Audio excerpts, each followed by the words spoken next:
প্রিয় শিক্ষার্থীরা, শুভেচ্ছা নিও। আশা করি তোমরা ভালো আছো। আজকে নতুন একটা ভিডিও তোমাদের সামনে নিয়ে এসেছি।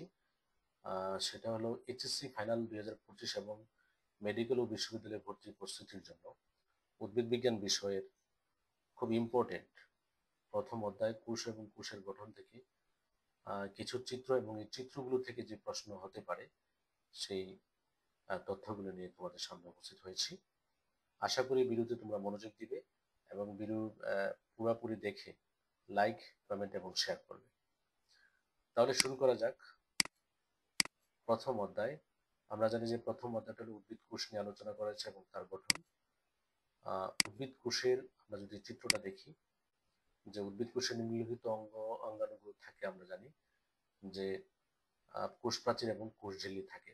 তোমরা জানো যে কোষ প্রাচীরটা হলো মৃত এবং কোষ ঝিল্লিটা হলো জীবিত। এটাও কিন্তু উদ্দীপক হিসাবে বিভিন্ন বোর্ডে এসেছিল, কোষ প্রাচীর এবং কোষ ঝিল্লি। এছাড়াও যে অঙ্গাণুগুলো থাকে যেমন সাইটোপ্লাজম, এই সাইটোপ্লাজমের মধ্যে যে অঙ্গাণুগুলো থাকে plastid, mitochondria, endoplasmic reticulum, ribosome, Golgi body, lysosome, glycosome, microtubules এবং থাকে নিউক্লিয়াস। আবার তোমরা জানো যে নিউক্লিয়াসগুলো আবার নিউক্লিয়াসের 4-5টা অংশ আছে। তারপরে আছে কোষস্থ নির্জীব বস্তু। আর এই পাশে আমরা দেখেছি যে একটা উদ্ভিদ কোষ, এবং উদ্ভিদ কোষের মধ্যে কি কি গঠন আছে তোমরা দেখতে পাচ্ছ। এটাও কিন্তু উদ্দীপক হিসেবে থাকে। তো আমরা যদি এখানে এই যে অঙ্গাণুগুলোর নামগুলো জানি এবং অঙ্গাণুগুলোর চেহারা দেখি, উদ্দীপক হিসেবে যদি ব্যবহার করে এই ছবিটা, তাহলে আমরা চিনতে পারবো এবং প্রশ্ন উত্তর লিখতে আমাদের খুবই সহজ হবে। তো এই উদ্ভিদ কোষটা তোমরা একটু স্টাডি করবে, এই ছবিটা বারবার আঁকবে এবং এর ভিতরে যে অঙ্গাণুগুলো আছে কোন কোন অঙ্গাণুগুলো কিরকম দেখতে, এগুলো একটু স্টাডি করবে। এবার চলে যাই কোষ প্রাচীর। তোমরা দেখতে পাচ্ছ এটা একটা কোষ প্রাচীর, উদ্ভিদ কোষের প্রাচীর। এটার মধ্যে 3টা অংশ আছে, যেমন মধ্যপর্দা, তারপর আছে প্রাইমারি প্রাচীর, তারপর হচ্ছে সেকেন্ডারি প্রাচীর। আমরা এটা একটু বর্ণনাটা দেখি। কোষ প্রাচীরকে 3টি ভিন্ন স্তরে বিভক্ত করা যায়। যেমন প্রথমটার নাম হলো মধ্যপর্দা। এটা পেকটিন জাতীয় পদার্থ বেশি পরিমাণে থাকে।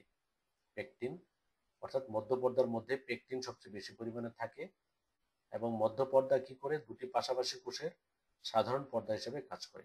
অর্থাৎ এই যে মধ্যপর্দাটা, এটা এই পাশে একটা কোষ, এই পাশে একটা কোষ, তাহলে মাঝখানে মধ্যপর্দা অর্থাৎ দুটি কোষের সাধারণ পর্দা হিসাবে কাজ করে এই মধ্যপর্দা। তারপর আছে মধ্যপর্দার দুপাশে, তোমরা একটু খেয়াল করো, এই পাশে এবং এই পাশে সেলুলোজ, হেমিসেলুলোজ এবং গ্লাইকোপ্রোটিন জমা হয়ে প্রাথমিক প্রাচীর সৃষ্টি হয়।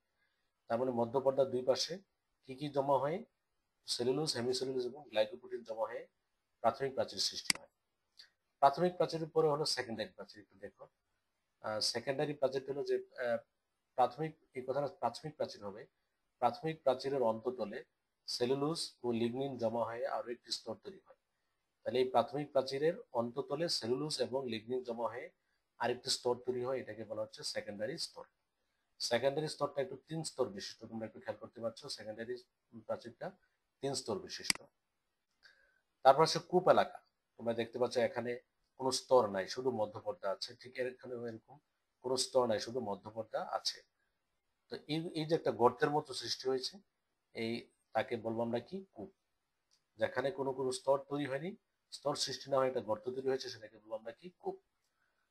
তারপর আছে পিট পেয়ার। তোমরা একটু খেয়াল করবে যে দুটি পাশাপাশি অবস্থিত কূপকে, এই যে একটা কূপ আবার এই পাশে একটা কূপ, এই দুটি পাশাপাশি কূপকে আমরা বলবো পিট পেয়ার বা কূপ জোড়া। তারপর আছে পিট মেমব্রেন, যেখানে স্তরগুলো তৈরি হয় না কিন্তু শুধু মধ্যপর্দাটা আছে, সেটাকে বলা হচ্ছে কি? Pit membrane. তাহলে এই যে কোষ প্রাচীরের গঠনটা, এটাও কিন্তু পরীক্ষাতে আসে, সিকিউতে, যে কোষ প্রাচীরের গঠন বর্ণনা করো।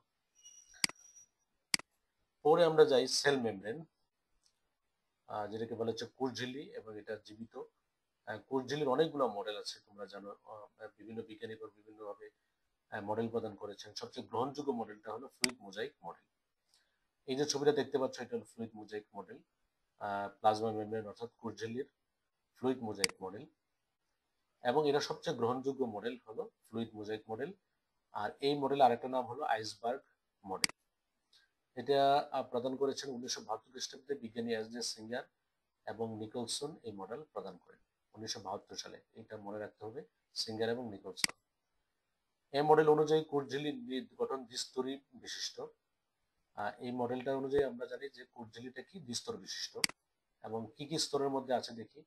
ফসফোলিপিড বাইলেয়ার, তোমরা এই যে এখানে দেখো যে ফসফোলিপিড বাইলেয়ার, তার মধ্যে মাথা আছে এবং লেজ আছে। ঠিক উপরের পাশেও কোষের বাইরের দিকেও ঠিক এরকম ভাবে মাথা এবং লেজ আছে ফসফোলিপিড বাইলেয়ারের মধ্যে।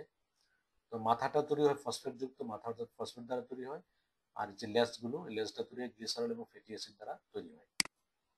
আরেকটা জিনিস মনে রাখতে পারো যে ইম্পর্টেন্ট তথ্য, যেটা মাথাটা হলো পানিগ্রাহী, মানে সে পানি গ্রহণ করে, আর লেজটা হলো পানি বিকর্ষী, এই জিনিসটা মনে রাখতে হবে। আর এই টোটাল যে মডেলটা আছে, প্লাজমা মেমব্রেনটা আছে, এই মেমব্রেনের মধ্যে 40% থাকে লিপিড আর 60% থাকে প্রোটিন। 40% থাকে লিপিড এবং 60% থাকে প্রোটিন। তারপরে তোমরা দেখবে যে প্লাজমা মেমব্রেনের মধ্যে 3 ধরনের প্রোটিন আছে, যেমন ইন্টিগ্রাল প্রোটিন, এটা 2 স্তরের মধ্যেই আছে এই প্রোটিনটা। তারপর আছে পেরিফেরাল প্রোটিন, এই যে দেখো যে কোষের ভিতরের দিকে পেরিফেরাল প্রোটিন আছে, এবং আছে লিপিড সম্পৃক্ত প্রোটিন। 3 ধরনের প্রোটিন পাওয়া যায়, একটা হলো ইন্টিগ্রাল, পেরিফেরাল এবং লিপিড সম্পৃক্ত প্রোটিন। তারপর আছে গ্লাইকোক্যালিক্স এবং কোলেস্টেরল। গ্লাইকোক্যালিক্স হলো যখন ফসফোলিপিডের সাথে কার্বোহাইড্রেট যুক্ত হয়, তখন সেটা হচ্ছে হবে গ্লাইকোলিপিড। ফসফোলিপিডের সাথে যখন কার্বোহাইড্রেট যুক্ত হয়, তখন সেটা হয় গ্লাইকোলিপিড। আর যখন প্রোটিনের সাথে যখন কার্বোহাইড্রেট যুক্ত হয়, তখন সেটা হয় কি গ্লাইকোপ্রোটিন। তো এই গ্লাইকোলিপিড এবং গ্লাইকোপ্রোটিনকে একসাথে বলা হয় কি গ্লাইকোক্যালিক্স। এটাও এমসিকিউতে আসে, গ্লাইকোক্যালিক্স কি। এবং আসে কোলেস্টেরল। কোলেস্টেরল তোমরা দেখতে পাবে যে এই যে দ্বিস্তরের মাঝখানে ফাঁকে ফাঁকে কোলেস্টেরল রয়েছে। এই ছিল সেল মেমব্রেনের গঠন। যদি গঠনটা আসে তোমরা চিত্র সহ এইভাবে বর্ণনা দিয়ে দিবে। তারপর আসবো আমরা একটা কোষীয় অঙ্গাণু। কোষীয় অঙ্গাণুর নাম হলো রাইবোজোম। তোমরা এখানে একটা রাইবোজোম দেখতে পাচ্ছ, দুইটা উপ একক, এটা হলো 40S এবং নিচেরটাকে বলা হচ্ছে 60S। হ্যাঁ, তার মধ্যে কি আছে, এমআরএনএ আছে। এই এমআরএনএটা বার্তা বহন করে নিয়ে আসে রাইবোজোমের কাছে, এবং সে প্রোটিন কি করে, প্রোটিন তৈরি করে, এবং নতুন একটা প্রোটিন অণু দেখানো হয়েছে। আমরা দেখি যে রাইবোজোমটা কিভাবে গঠনটা দেখি। রাইবোজোম সাইটোপ্লাজমে মুক্ত অবস্থায় বা অন্তঃপ্লাজমীয় জালিকায় অবস্থিত দানাদার কণা। অর্থাৎ রাইবোজোমটা সাইটোপ্লাজম মুক্ত অবস্থায় থাকতে পারে, অথবা অন্তঃপ্লাজমীয় জালিকায় দানা হিসেবে থাকতে পারে। রাইবোজোমের কোনো আবরণী নেই, তার মানে এটা আবরণীবিহীন কোষীয় অঙ্গাণু। এটাকে মনে রাখতে হবে যে এটা এমন একটা অঙ্গাণু যেটা কিনা আবরণী নেই। এটা আবিষ্কার করেছেন জর্জ প্যালেট 1955 সালে। রাইবোজোম আবিষ্কার এবং নামকরণ করেন। রাইবোজোম 2 ধরনের হয়ে থাকে, একটা হলো 70S এবং আরেকটা হলো 80S। আমরা জানি যে 70Sটা আদি কোষজীবী থাকে এবং 80Sটা প্রকৃত কোষজীবী থাকে। রাইবোজোম কি দ্বারা তৈরি? রাইবোজোম হলো প্রোটিন এবং আরএনএ দ্বারা তৈরি। এটা খুব ইম্পর্টেন্ট একটা তথ্য এটা আসে যে রাইবোজোম নিচের কোন উপাদান দ্বারা তৈরি? প্রোটিন এবং আরএনএ দ্বারা তৈরি। তারপর আছে রাইবোজোমের প্রধান কাজ হলো প্রোটিন সন্দেশ করা, অর্থাৎ প্রোটিন তৈরি করা হলো রাইবোজোমের প্রধান কাজ। তারপর আছে রাইবোজোমকে কোষের প্রোটিন ফ্যাক্টরি বলা হয়, কারণ সে প্রোটিন তৈরি করে, এজন্য তাকে কি বলা হয়, প্রোটিন ফ্যাক্টরি। এছাড়াও আরো কাজ আছে, যেমন যে শ্বসনের সময় যে ইলেকট্রন পরিবহন করে সেটা হলো সাইটোক্রোম। এই সাইটোক্রোম উৎপাদন করে কে? এই রাইবোজোম। এবং স্নেহ জাতীয় পদার্থের বিপাক সম্পন্ন করে রাইবোজোম। এই কাজগুলো খুবই ইম্পর্টেন্ট। তাহলে আমরা একটু দেখলাম যে রাইবোজোম 2 ধরনের হয়, 70S এবং কি 80S। যেমন 80Sটা যে তৈরি হয়েছে, এখানে এখানে যে রাইবোজোমটা, এটা হলো 80S। এটা দুটো উপ একক দ্বারা তৈরি হয়েছে। এটা একটা উপ একক সাব ইউনিট, এটা একটা সাব ইউনিট। এটা হলো 40S এবং এটা হলো 60S। অর্থাৎ 40 এবং 60S মিলিত হয়ে 80S রাইবোজোম তৈরি করেছে। ঠিক এরকম ভাবে 50S এবং 30S মিলিত হয়ে 70S রাইবোজোম তৈরি করে। এই ছিল প্রথম অধ্যায়ের প্রথম ভিডিও, যেখানে আমি রাইবোজোম, তারপরে সেল মেমব্রেন এবং সেল ওয়াল নিয়ে আলোচনা করেছি। পরবর্তী ভিডিও আমি কোষীয় অঙ্গাণু নিয়ে দ্বিতীয় ভিডিওটা তৈরি করবো প্রথম অধ্যায় থেকে। যদি এই ভিডিওটা তোমাদের ভালো লাগে, লাইক, কমেন্ট এবং শেয়ার করবে, এবং আমার যারা চ্যানেলটাকে যারা এখনো সাবস্ক্রাইব করো নাই, তারা সাবস্ক্রাইব করে নেবে। ধন্যবাদ।